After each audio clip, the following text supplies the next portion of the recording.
And we are breaking it all down in today's 4x4. We're joined by our political analysts, Bonnie Fowler and Brian Sobel. Gentlemen, thank you. Brian, but let's talk about this first. Who unleashed Marco Rubio? Yeah, Ted Cruz was getting his hits in, but Marco was like a man we have not seen before. Where did this guy come from? And then it went on today, all day long, back and forth at their various events. Trump, it's becoming, some are saying, and I would agree, quite childish. Well, it took 10 debates for Marco Rubio to come alive in the way that he did last night. And, you know, he landed a lot of good blows, but at the end of the day, Trump was able to deflect them.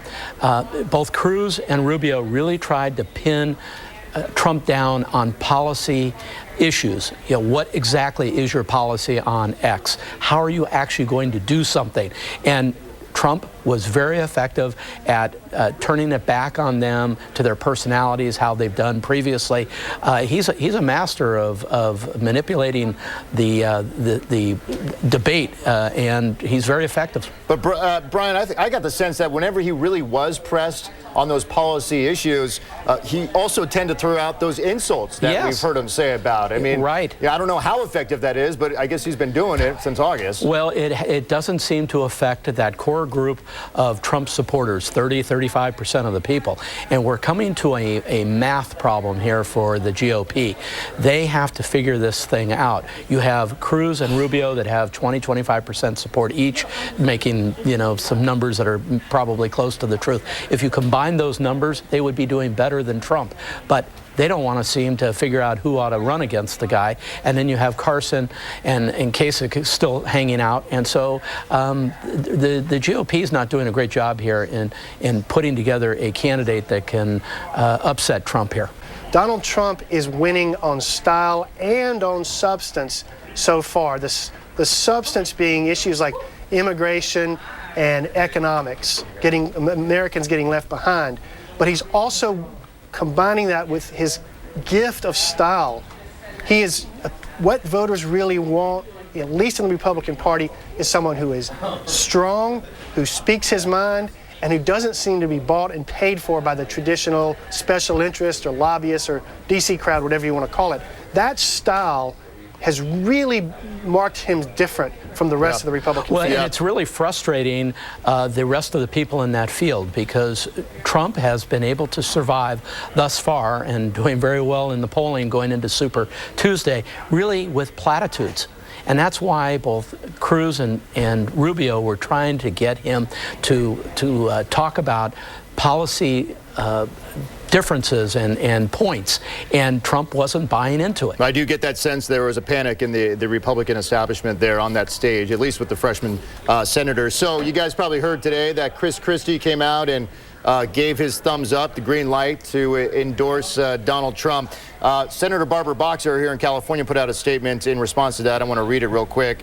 Or she tweeted this: maybe Christie wants to be transportation secretary so he can use, quote, traffic problems for states that voted blue. Is this a big deal, this endorsement, or not? Brian, we'll start with you. Well, I think anytime you get the endorsement of somebody who was also in the race, that's a good thing. I don't know in the aggregate whether it helps Trump so much. He's going into Super Tuesday, Mike, in very, very good shape. And there are a lot of delegates at stake on Tuesday that will, in aggregate, help secure the nomination. So whether this really bodes very, very well for Trump, it remains to be seen. And, Brian, all the years that you have been following politics, I know we've seen the negative ads, one candidate accusing another one of doing something horrible, but this is something different. Can you recall election time, a primary season where they're calling each other liars, choke artists? Today they were talking about Rubio and water and wetting your pants. Like, what is going on? It's unique, but it's not unheard of in American history. It's been a while. There's been some really tumultuous debates in American history where people called each other terrible things, especially in the early years of our republic. But in recent years, you haven't seen so much of this. But on the other hand, you haven't seen all of these people still in here this late, right as we come up to Super Tuesday, who have real differences, and I think that's what's creating this tension and turmoil. After Super Tuesday, we got a debate on Fox. You think all 5 of those guys who were there last night are going to be debating next week?